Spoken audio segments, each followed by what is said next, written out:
Hello and welcome to MAGA, the podcast. Now, this is not your racist uncle's MAGA. Our MAGA stands for I'm an Angry Asshole, the cult of Donald Trump. And I am your host, a disgusted American.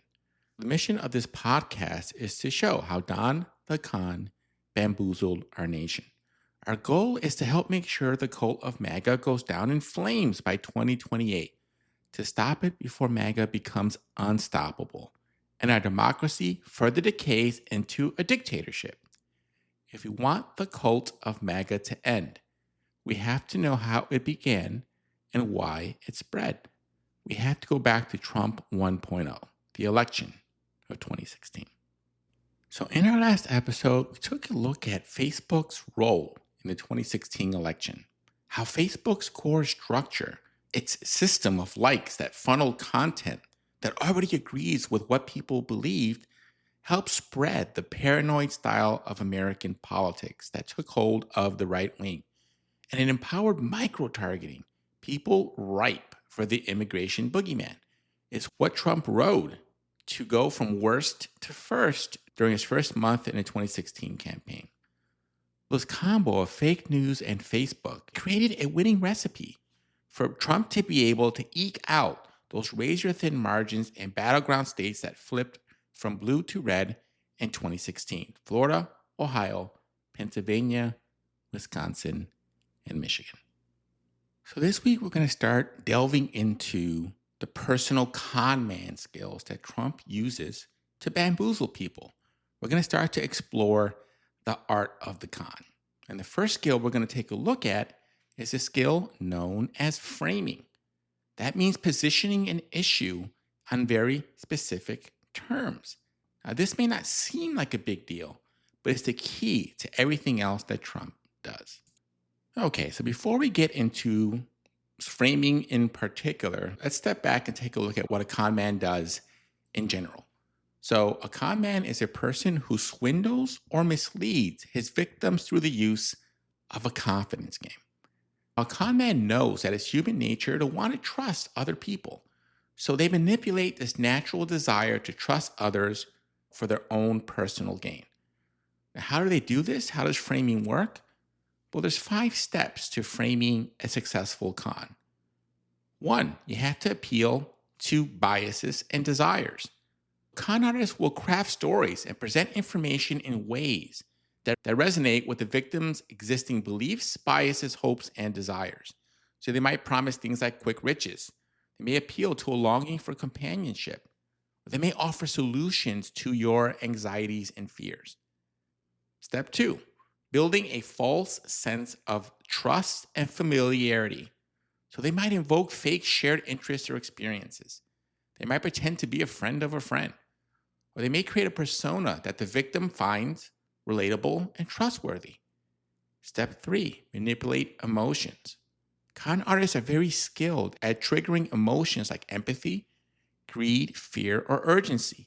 They need to evoke this fear to help bypass your logical thinking and encourage impulsive decisions. Emotions drive decisions. 4, use misleading language. They might promise high returns with minimal risk or present information in a way that highlights the potential gains while downplaying the risk. And 5, controlling the narrative, the heart of framing. So con artists aim to control the information the victim receives and how they interpret events. They might disappear and reappear with seemingly reasonable explanations or utilize tactics that lead the victim to double down on their involvement due to the sunk cost fallacy, right? I've already spent this much time and energy believing this person. I have too much invested to back out now. So let's take a look at framing through Trump's signature issue. The one issue he basically had an actual opinion on during the first month of his 2016 campaign. We're talking about immigration, his signature issue. So how did framing work on this idea of immigration? We'll start to explore this by comparing Trump's way of talking about immigration to his 3 preceding presidents. Now, here's what Clinton had to say about immigration way back in 1995. We are a nation of immigrants, but we are also a nation of laws. It is wrong and ultimately self-defeating for a nation of immigrants to permit the kind of abuse of our immigration laws we have seen in recent years, and we must do more to stop it. And here's Bush, who actually wrote a book. A book about immigration is something of a return to the playing field. Why write it and why now? Evan, I was deeply concerned about the rhetoric around immigration. It's been an issue that I've thought about for a long time. As a matter of fact, when I was president, I tried to get the Congress to reform a broken immigration system.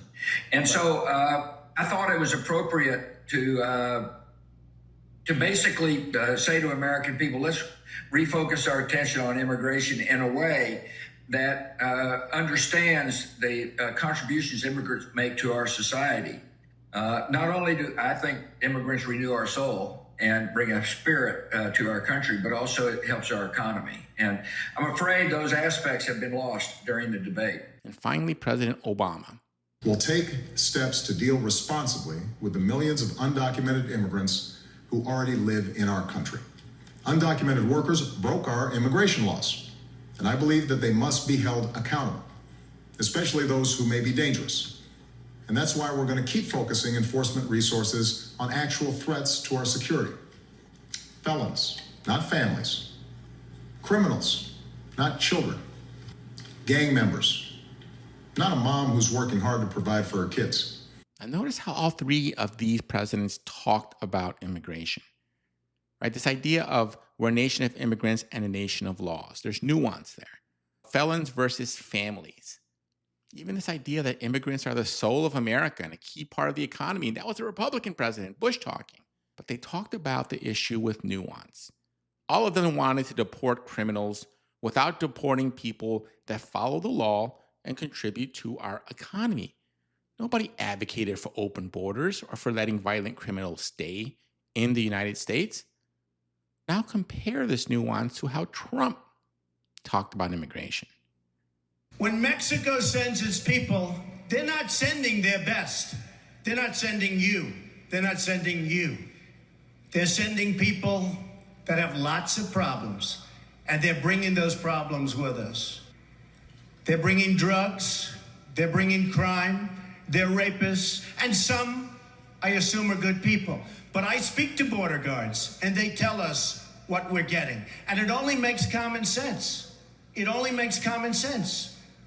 They're sending us not the right people. It's coming from more than Mexico. It's coming from all over South and Latin America, and it's coming probably from the Middle East. But we don't know, because we have no protection and we have no competence. We don't know what's happening. And it's got to stop. And it's got to stop fast. Islamic terrorism is eating up large portions of the Middle East. We can see here there's no nuance. This is pure emotion, right? Immigrants are invading. They're Mexican rapists and Islamic terrorists. Pure fear and anger. Con man's secret sauce. Let's apply this idea of framing onto an issue like immigration. What did Trump do that was different? One, appealing to biases and desires. Mexicans are rapists and criminals. Blends right into people's biases. Two, building a false sense of trust and familiarity. I can stop the alien invasion. Step three, manipulating emotions. If you don't elect me, then these immigrants may hurt or kill you and take your job for using misleading language. The state of Mexico is sending over criminals and rapists. It's absurd. Mexico is not sending over anyone. And five, controlling the narrative. Again, pure fear and anger. Immigrants are criminals. They're rapists and murderers. They're invading. They're going to steal your jobs, your bodies, your lives, and your country. This is all meant to elicit fear and anger, strong emotional impulses to drive emotional decisions that don't make rational sense. To get you in an emotional state so you are ripe to be conned. Con men prey on emotions, and fear and anger are very powerful emotions and motivators. So, what's the impact of framing when we do it at the national level, when it drives policy decisions that impact millions of people? Here's a way to think about it, something known as the Overton window. The Overton window is a model of policy change. And the Overton window describes one big thing. Ideas that are inside the Overton window are ideas that are politically safe. The public is ready to accept them. But ideas that are outside the Overton window are ideas that might be too radical for the public to accept. And any politician who supports ideas that are outside the Overton window today risks finding himself getting defeated in the next election. Anything that changes the public's perception of an idea can shift the Overton window. Things like think tanks, the media, entertainment, a crisis, or historical events. Anything that gets the idea out of the open so that it can be discussed and debated has the potential to shift the window. The Overton window doesn't always move in just one direction.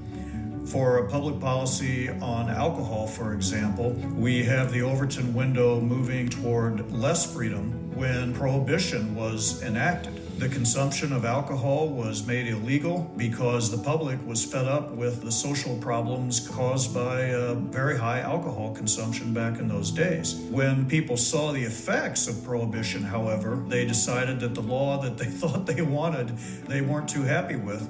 And so the Overton window shifted back and prohibition was repealed. So the pro-prohibition forces overshot the Overton window.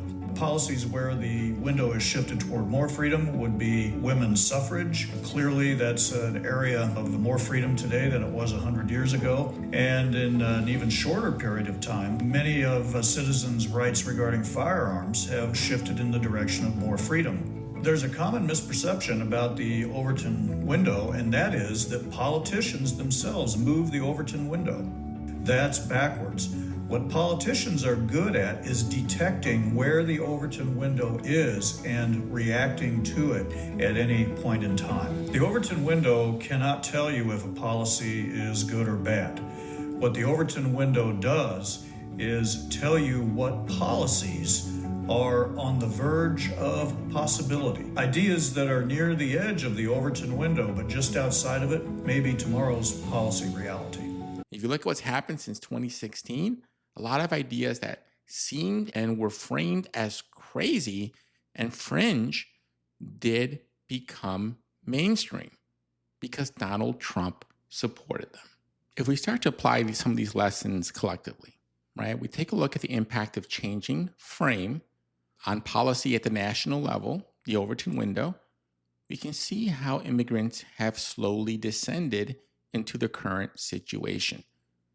So first step you have to do to make sure that you can get rid of folks is one, dehumanize them. So that's where we have this idea about replacement theory. We explored it last week, but again, a reminder is this idea that immigrants are here to replace you. That's the white nationalist rally in Charlottesville a few years back. One people, one nation, and immigration. We're honoring the founding fathers who were white. We're honoring all of the great white men who are being smeared and defamed and torn down.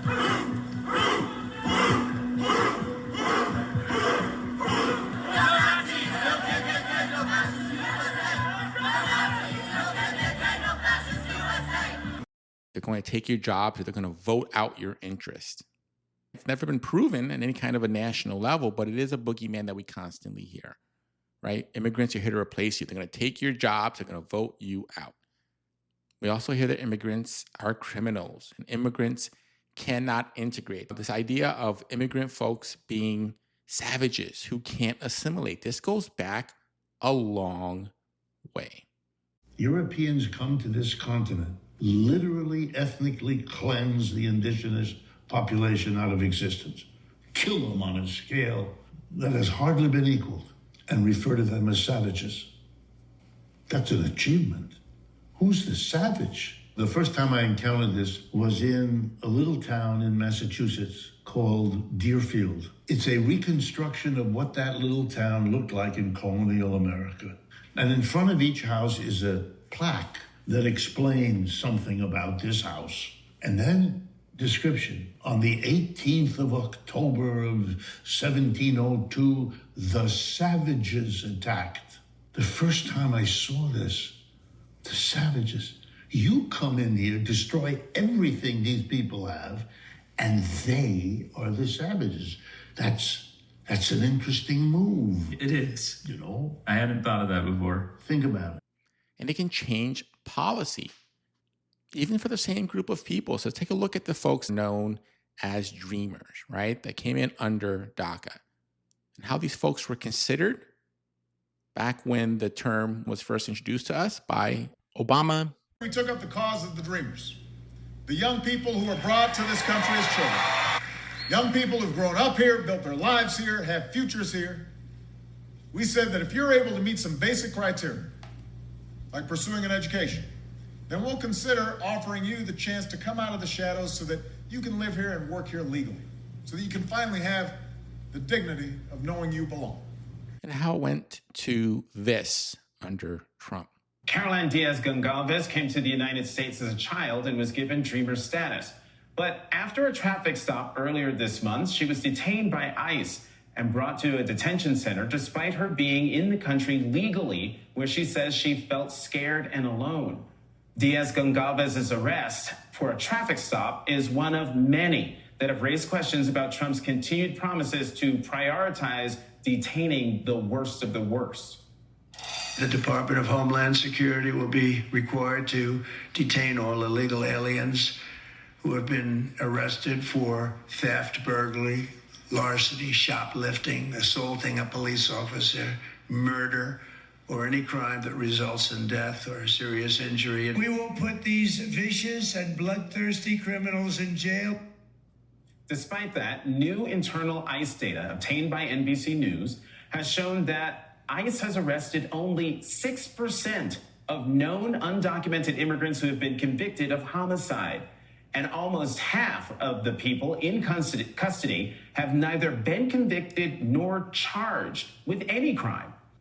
Joining us now is Jose Antonio Vargas, founder and president of Define American and author of Dream America, Notes of an Undocumented Citizen. Jose, the thing that jumped out at me, I mean, the entire story of Caroline Diaz-Goncalves is distressing, but the thing that jumped out at me is her dreamer status.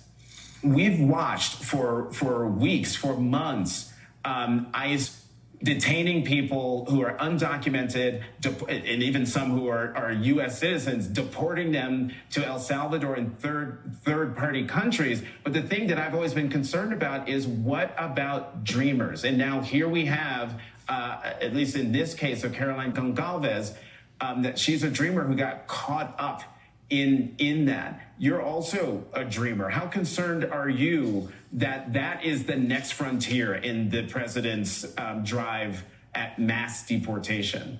Very, very concerned, because we have hundreds of thousands of dreamers across the country, not only enrolled in colleges, right, but are working professionals. People forget the DACA program that President Obama introduced in 2012 is 13 years old? So we have dreamers in all industries across the country, doctors, engineers, accountants. So it's just been incredibly distressing. That's part of the panic that's happening. One of the things that we've talked about on this show a lot is the fact that the American immigration system has been telling people to do certain things, and there will be something at the end of all of that, right? So that includes dreamers who gave a lot of information to the federal government, all of the information. I was in Chicago the first day that dreamers were applying for the DACA program. I will never forget this, at the pier. And I remember dreamers saying, should we trust the government? And then her friend said, but we want to work. Yeah. Right. And now you have immigrants who are going to their court cases, right? They've been told to show up, that this is a part of their process, their cases, many of them being dismissed, so that when they walk out of that room, ICE agents can snatch them up and deport them. So this is, all of the promises that we've made to people as a country follow these instructions and these rules. Once you're here, you will get some kind of status. There is no due process. Now, mind you, a lot of activists criticize President Obama for being the porter-in-chief. But President Obama and the Obama administration, there was a sense of due process. When it comes to this, it's, it's just chaos. It's utter chaos. And people keep telling us, get legal, follow the process. And the fact that people are arrested at the courthouse as they're following the process. We shouldn't have 12 million undocumented people in this country. There should be a process for those 12 million people to actually change their status and not be this illegal alien, this boogeyman. And unfortunately, the cost of that are people's lives and families' lives. What the fuck is the point of this?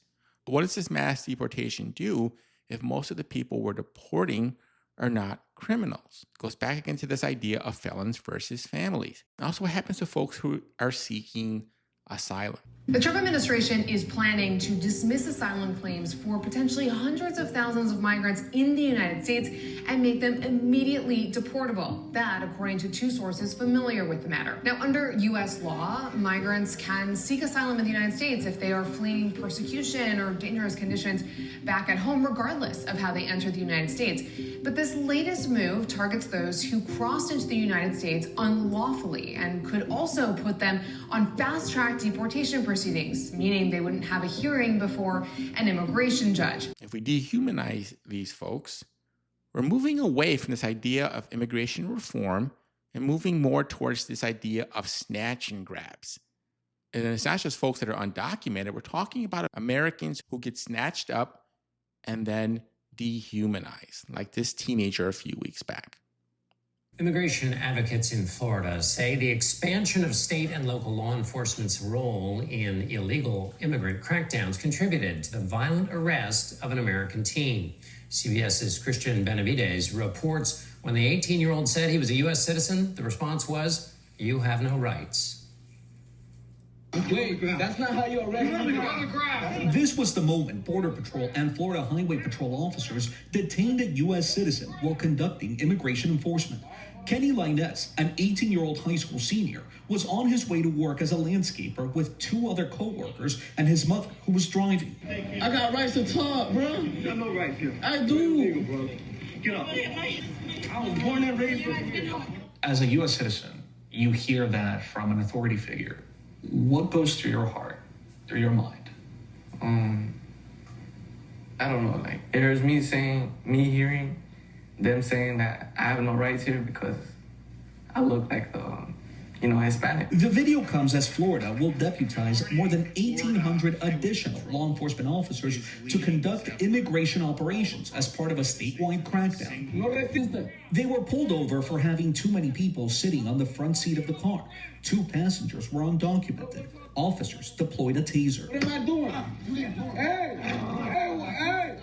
Hey!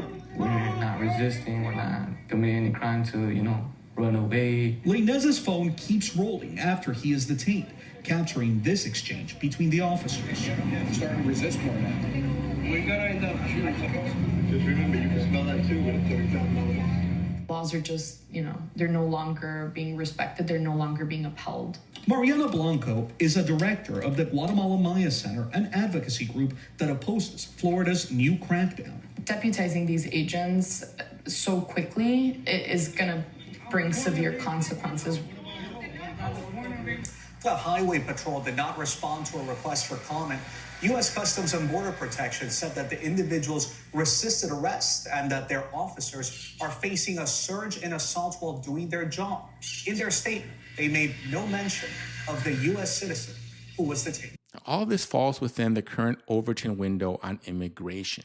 But again, what gets ignored when you focus on the emotional versus the rational, this idea that immigrants are violent criminals who are invading and are going to replace you, is that it bypasses the reality that our economy needs immigrants. Our economy needs folks that are going to do the jobs that Americans will not and cannot do. Many experts warn that a deportation of such scale could be devastating to the American economy. Congressional Budget Office has estimated that the surge in illegal immigration over the last few years will increase gross domestic product by about $9 trillion cumulatively over the next decade, reduce the deficit by about $1 trillion. These are very significant, and it's only part of the illegal immigrant population that he's talking about rolling back or eliminating. Unauthorized immigrants are key parts of the workforce, especially in agriculture, construction, manufacturing, and the service sector. So those areas of the economy would be hit particularly hard when there's fewer workers to take the jobs in those sectors. But US-born people do not slot into those jobs that are left behind by unauthorized workers. And that's because the jobs are less desirable. Immigrants are also consumers. So if you have a community where 10% of the people are unauthorized immigrants and suddenly those people are no longer there, buying all of the other goods and services, and that can hurt the whole economy of that community. Research has also shown that 44,000 US-born workers could lose their job for every 500,000 immigrants removed from the labor force. As an example, if there's a construction company and they rely on an immigrant workforce to do some of the hard labor, the roofing, the digging, the laying of bricks, but they also employ a lot of other workers as well who might be US-born to do marketing, to be an accountant, to manage the workers, to manage relationships with clients. If that firm loses their immigrant workers who do the manual labor, they may also need to lay off their US-born workers who perform a variety of other jobs because they can't sign contracts if they don't have the workers to do the work. A sudden reduction in the labor force could also have an impact on prices. There's a sense that new immigrants have placed a strain on the United States and really taken a lot of resources at the same time that Americans were struggling with the impacts of high inflation and rising prices. But immigrants, especially unauthorized immigrants, are much more likely to work in the types of jobs that create the goods and services where we're seeing the prices go up. Based on what we know from past mass deportation efforts, it seems like, especially on these goods and services where unauthorized immigrants are super concentrated, like construction and agriculture, that the prices are likely going to go up. Undocumented immigrants are also a substantial source of revenue for governments, paying $96.7 billion in federal, state, and local taxes in 2022. And so if we were to remove immigrants, this would have a negative effect on the federal government budget. And this is especially true for really important programs like Medicare and Social Security. Immigrants typically pay into those programs, but they're not eligible to receive benefits from those programs. And we know that those are programs that are having huge budget crises already, and we expect them to have even bigger crises in the future. Given that these undocumented folks are younger and doing the work, deporting them makes no sense. It's an incredibly huge mistake. Again, felons, not families.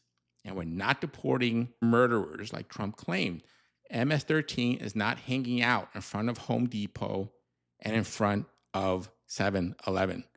Workers are. That's who's getting snatched up. That's who's getting deported. So that's all we've got for this week. If you want to help out the channel, please subscribe or follow the podcast on your favorite podcasting platform. And tell your friends so they can give us a listen. If you have a moment, again, please leave us a rating on your preferred podcasting platform so more folks can find the show. New episodes drop typically on Wednesdays, but sometimes on Thursdays. Thanks again for listening. Have a great night. Appreciate you tuning in. Take care, folks. Ciao. Bye for now.